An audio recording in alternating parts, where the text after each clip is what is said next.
Zodd was one of the well-known characters on the series simply because this beast has pure power. Nosferatu Zodd, or Zodd the Immortal, is a legendary sword master who seeks powerful opponents.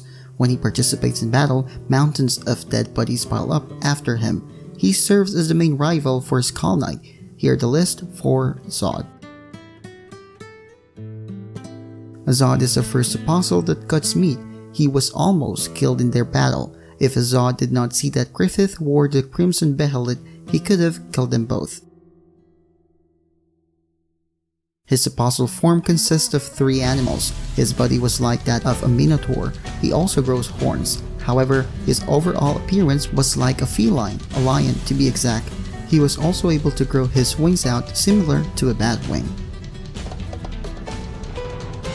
When he battles in his human form, he uses any weapon he can take and use it to the fullest. Though when he takes on his apostle form, he uses his natural weapons such as tail, hooves, paws, horns, and fangs. Well, I don't think that he would need any weapons anyway in that form. Guts is the only person alive that forces him to use his form. His second battle with Guts was after 4 years during the chapter of the Holy Demon War. Guts was able to manage not to die and was able to match Zodd blow after blow, forcing Zodd to use his apostle form. When Guts battled General Boss Khan, his sword breaks during their duel. Zodd appears and aids Guts by throwing his own sword, while on Griffith, he stopped Wild from ripping Griffith into 2 by killing Wild. These scenes are only present in the manga and was not adapted to the anime. He loves fighting and killing. This could also be the reason why he became an apostle himself. The trait also provides him a sense of honor since he respects strong opponents and he gets very angry if a duel was interrupted.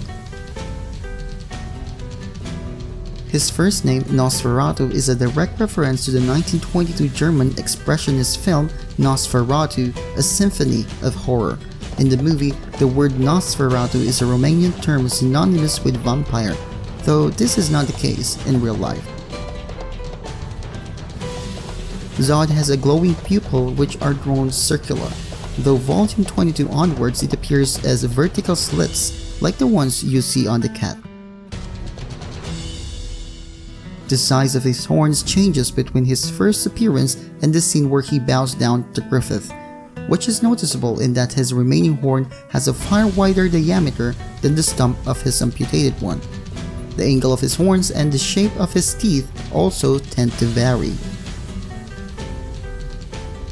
Zodd and Skull Knight has been crossing blades, though it wasn't known when they first crossed their blades. Zodd considers Skull Knight as a worthy opponent and would love to settle their score once and for all, though Skull Knight viewed him only as an obstacle and not a threat.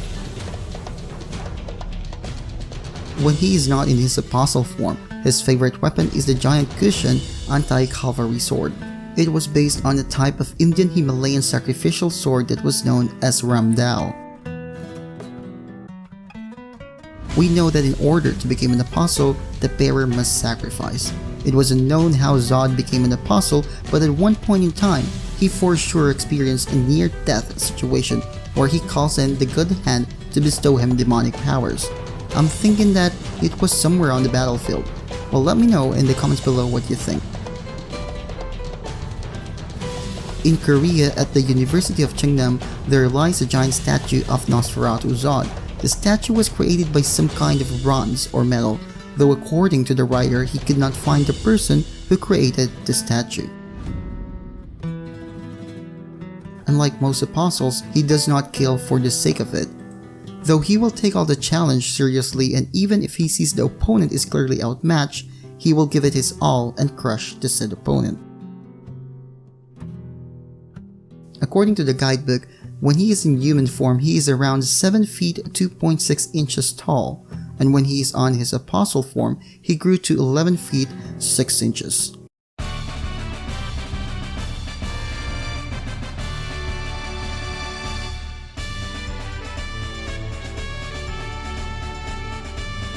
Peace out.